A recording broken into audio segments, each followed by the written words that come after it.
You have been here before. This exact situation, this exact feeling, this exact moment of realizing you made the same choice again. Welcome to the Stoic Compass. I am Epictetus, and today I am joined by Jung and Laozi. Today we are examining why do we repeat the same mistakes. Let us be precise about what we mean by mistake, not the honest error of someone who did not know better. I am talking about the mistake you saw coming, the one you made anyway. The one you have made 3 times before and will make again next month if you do not stop pretending it is a mystery. That is not misfortune. That is a choice. You dressed it up as fate or circumstance or weakness, but it was a choice. And the question is not why people make mistakes. The question is why they keep choosing the familiar error over the unfamiliar correction. That is the harder question, and it is the only one worth asking. You are describing the symptom, Epictetus, and calling it the cause. Yes, the person chooses, but the choice does not come from nowhere. It rises from something deeper, something they cannot simply decide to see clearly because they have spent years, perhaps a lifetime, building walls around it. The repetition is not stupidity. The repetition is a signal. The psyche is not trying to torture you. It is trying to show you something you have refused to look at. The same mistake appears again and again because the underlying pattern has not been addressed. Calling it a choice and demanding willpower is like telling someone with a broken leg to walk faster. You are both very certain about what is happening inside someone else. That is interesting. Epictetus says the person is choosing badly. Jung says the person is being driven by something buried. But neither of you has asked whether the person understands what they are actually trying to do. Most repetition is not failure, it is misdirection. The person is reaching for something real, connection, relief, safety, and using the wrong hand. The mistake keeps happening because the reaching never stops, and no one has shown them what they are actually reaching for. You are softening it. Both of you are softening it. I am not saying people are stupid. I am saying that at some point a person looks at the wreckage and they know. They know what they did. They know what they will do next time if nothing changes. And at that moment, the question is not what drove them here. The question is whether they are going to use that knowledge. The person who keeps taking the same dead-end road is not a victim of some invisible force. They are a person who has not yet decided that the destination is worth the discomfort of a different route. But that is precisely the problem with your framing. You assume the knowledge is accessible. You assume that if a person looks squarely at their behavior, they will see its source. They will not always. The shadow, the part of ourselves we have cut off, suppressed, refused to acknowledge, operates below the level of that kind of looking. A man who repeatedly destroys his closest relationships does not need to try harder. He needs to understand why intimacy threatens him. And that why is not sitting on the surface waiting to be noticed. It is buried under years of compensation, rationalization, and stories he tells himself about why the other person was always the problem. Jung, you make it sound as though the buried thing is the enemy. But what if it is not? What if the pattern repeats because there is something in it the person genuinely needs, and they have simply not found a better way to meet that need? You call it the shadow. I would say it more plainly. There is something they want that they do not know how to ask for.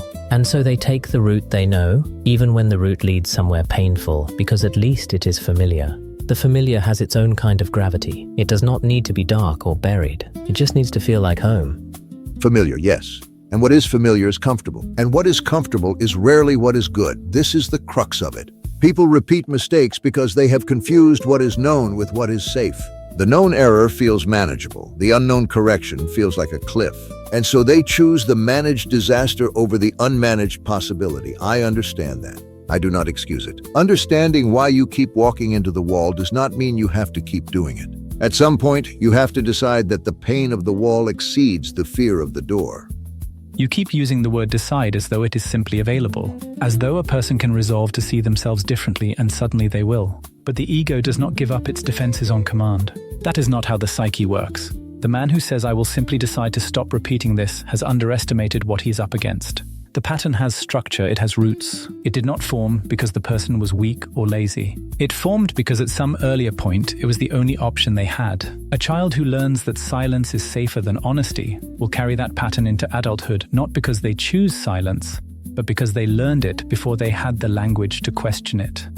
And now you're both arguing about the same thing without realizing it. Epictetus says decide, Jung says excavate, but the person standing in front of their fourth repetition of the same mistake does not need a theory. They need to stop and look at what is actually in front of them. Not the story about why it happened, not the diagnosis of what drives it. Just what is here right now that I keep turning away from. Most of the time, people already know. They do not need more analysis. They need to sit still long enough to let the knowledge they already have catch up with them. Now you are closer. Yes, the person knows, not always why, but they know what. They know the pattern. They can feel it coming. The moment just before the familiar mistake has a texture. It feels a certain way. And at that moment, there is a choice. Not a large, dramatic choice. A small, specific one. Do I take the next step in this direction, or do I stop here? That is the moment everything lives in. Not the psychology, not the archaeology. That moment, right there, when you can feel what is about to happen, and you still have the option to not do it. The moment you describe is real, but I would not locate the work there. The moment of choice is too late for many people, because by the time they are standing in it, the momentum of the pattern has already built. The real work happens before that moment. It happens when a person is not in the middle of the familiar situation, when there is space to look at the pattern without being inside it. That is when you ask, what does this behavior protect me from? What am I afraid would happen if I did not do this? Not as therapy speak, but as a genuine question. The answer is usually simpler and more uncomfortable than anyone expects. Here is what I notice. You are both describing a river and arguing about which bank to stand on. Epictetus stands on the bank of will, Jung stands on the bank of depth. But the river is just doing what rivers do. The water does not repeat its course because it is weak or because it has unresolved wounds. It repeats because that is the channel that has been worn. And a channel can be worn differently, not by deciding and not only by understanding, but by introducing something new into the flow, again and again, until the water finds a different way through. That is a useful image, but do not let it become an excuse. Channels do not change themselves. Something acts on them. A person is not water. A person can look at the channel and ask whether they want to keep flowing through it. The river has no choice. The human being does. And I will not let you take that away from them by making it all sound inevitable. No one is removing agency, but agency without self-knowledge is just willpower applied blindly. You can grip the steering wheel as hard as you like. If you do not know you have been driving in a circle, the grip changes nothing. The first step is not to decide differently. The first step is to see clearly, and to see clearly requires looking at the parts of yourself you have been most eager to dismiss.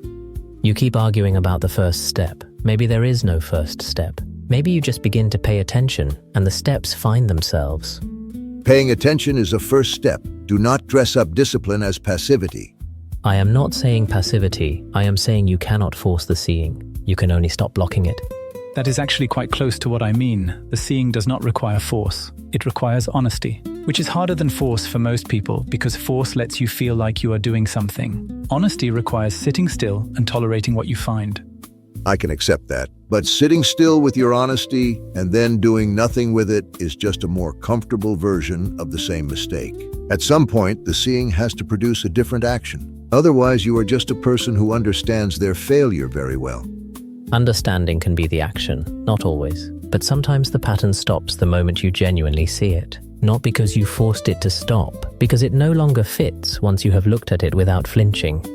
That has been my clinical experience as well. There are patients who carry a pattern for decades, and the moment they truly see its origin, not intellectually but viscerally, the pattern loosens. It does not always disappear, but it loosens. The grip of the unconscious on the behavior relaxes when the behavior is no longer needed to protect something that has now been seen. And what does a person do with that loosening? They have the moment I described earlier. They feel the pattern about to start. They have seen it clearly. Now they have slightly more room to make a different choice. That room is not nothing. That room is everything. Use it.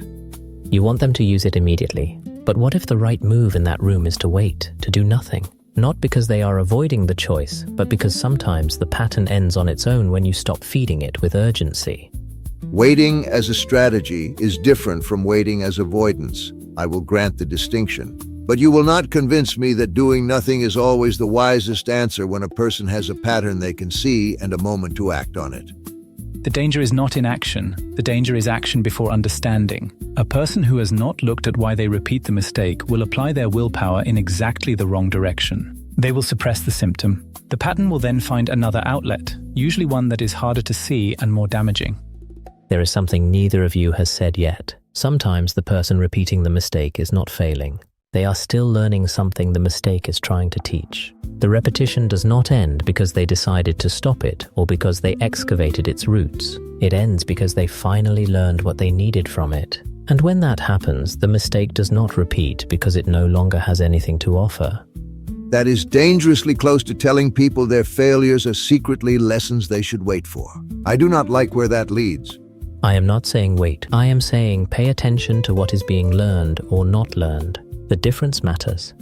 It does. And I would add, the thing being learned is often about the self, not the situation. The person who keeps choosing unavailable partners is not learning about unavailable partners. They are learning something about what they believe they deserve. That is the real lesson. And the repetition will not stop until they confront that belief directly.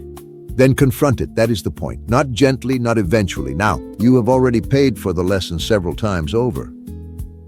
All of this, and we have not yet said the one thing that is actually useful.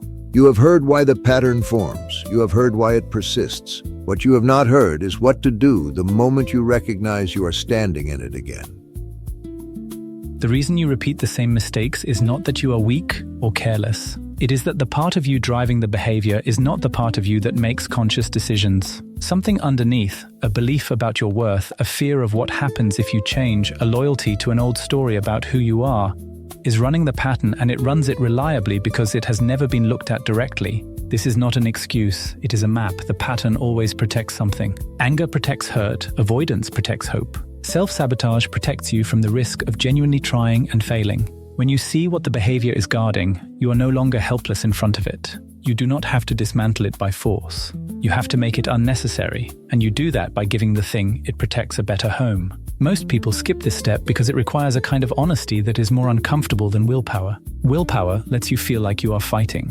Honesty requires you to sit still and admit what is actually happening. Today, try this. Take the mistake you have repeated most often, the one you are faintly ashamed of. Do not analyze what caused it. Instead, ask one question. What does this behavior protect me from? Write it down. Not the polished answer, the true one. That question, answered honestly even once, will do more to interrupt the pattern than any amount of resolve.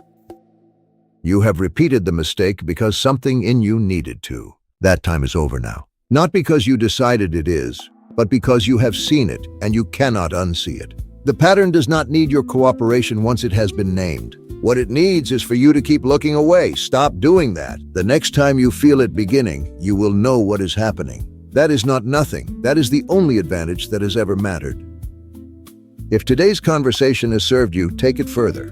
Pay Attention by C. Tribune, 12 Lessons in the Practice of Seeing Clearly. Available now on Amazon.